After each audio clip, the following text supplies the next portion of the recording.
the Southern Bureau of RT America in beautiful downtown Miami. Hello again, everybody. I'm Rick Sanchez. Happy Thursday. I want to begin tonight by showing you some video of something that happened. This is back in September of 2016. So Native Americans who did not want a pipeline going through their land for fear that it would pollute the Missouri River were attacked by private, not police, private security guards with dogs. Watch this.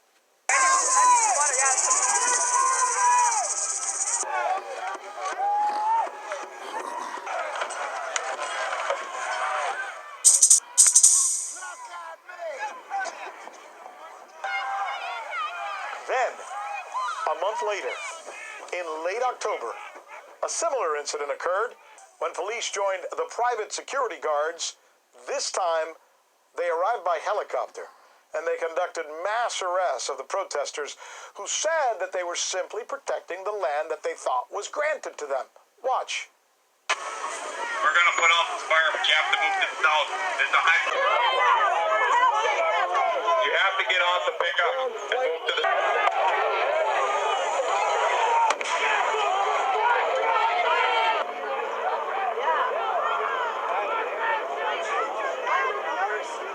They'll know when their families get hurt that they fought for the wrong thing. Now let me show you a graphic which explains this pipeline. It was projected to run from North Dakota to southern Illinois.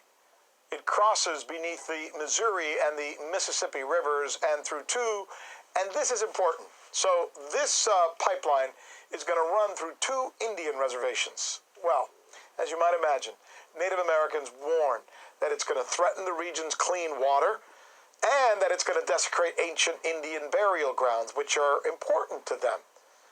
That is what led to the protest. That's what led to the attack. So the Obama administration at the time, they step in and they say, look, all right, so let's agree to do an environmental assessment before we move any further. And that's what was going on. But then the Trump administration comes in and they quash every bit of that, choosing instead to back the oil companies and even to go as far as making it illegal for anyone to protest the pipeline. Well, since Mr. Trump was inaugurated, get this, 17 states have actually introduced laws that create new penalties that punish anybody who is a pipeline protester, not allowed to protest a pipeline. So tonight, obviously, I mean, we're going to examine the constitutionality, if not the fairness, of those laws and what pushback protesters plan against the measures and their very powerful and wealthy opponents. This is the news with Rick Sanchez, where we believe it is time to do news again. We're going to begin with what appears to really be a direct assault on the First Amendment of our Bill of Rights, the right to peaceably assemble.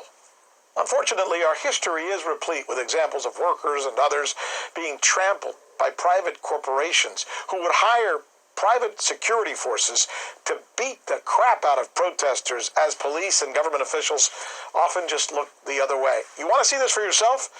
Google it. Just Google Pinkertons one time when you're bored, and you'll be surprised by what you see and the things that have gone on. Anyway, this time, it appears to go beyond just opposing protesters or sending in security forces. See, what may be taking place now are laws that are being enacted that appear to violate the letter and the spirit of what we think or thought were guaranteed as citizens.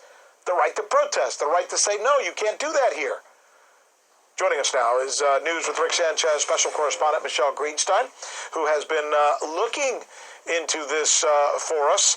You know, as an American, as a reporter, as a member of the media, I think this is really important. If 17 states are passing a law that says you can't hold a protest, what the hell is next? Right. I mean, whether or not you agree with this particular situation, with what the fossil fuel industry is doing to the earth, this does have huge First Amendment implications. Now, like you said, in the past couple of years, 17 states have created these laws that create penalties for protesters. And of course, some could say discourage future people from protesting.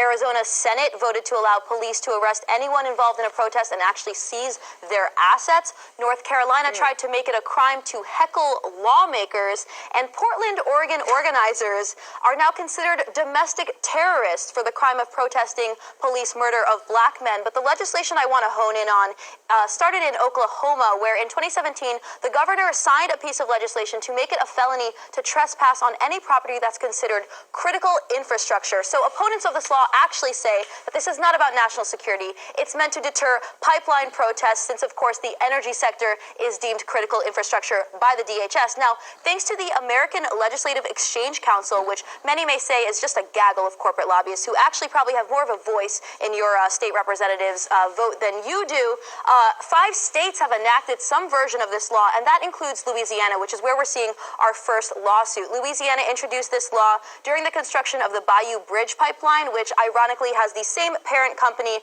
as that of the Dakota Access Pipeline. Now, pipeline protesters were arrested and charged under this new law about a week after it went into effect. But yesterday, the Center for Constitutional Rights filed a lawsuit calling this new law unconstitutional and saying that it just intends to punish the opposition to any pipeline project. It's also, interestingly enough, based on the fact that the pipeline company didn't even negotiate for permission from the landowners or even obtain eminent domain before starting to build that pipeline. But the landowners did actually give the anti-pipeline protesters permission to go on their land. They were still charged with trespassing felonies. Now, we're also seeing a lawsuit in South Dakota. Let me just stop you for just a moment. You get passionate when you tell all these stories. I just get nervous with my time segment. So here's what you just said, is that the government is holding in their dicta, their legal dicta, that these folks are essentially interrupting or possibly violating important U.S. infrastructure. Right. In most of these cases, they're coming in and protesting before the pipeline's even in. So how can you protest, how can you damage infrastructure that's not even in the ground yet? In some cases, yet. And the real question is whether these state laws are going to be deemed unconstitutional by the Supreme Court, because we're dealing with the right to assemble, the right to express yourself. It's a First Amendment question. Now, the Supreme Court, interestingly enough, has not decided a case explicitly on free assembly grounds in over 30 years. So if it gets to the Supreme Court, that would be a huge deal, and we'll have to see how that goes. Well, you would certainly think that the Supreme Court would follow what I and you and everybody who's watching this newscast have read that's written in the Bill of Rights of our Constitution, right? And if they don't, then what the hell did we write that thing for? One can Michelle, only hope. Thank you so much. Thanks, Rick. I'm Rick Sanchez. You found us on YouTube, and that's awesome. But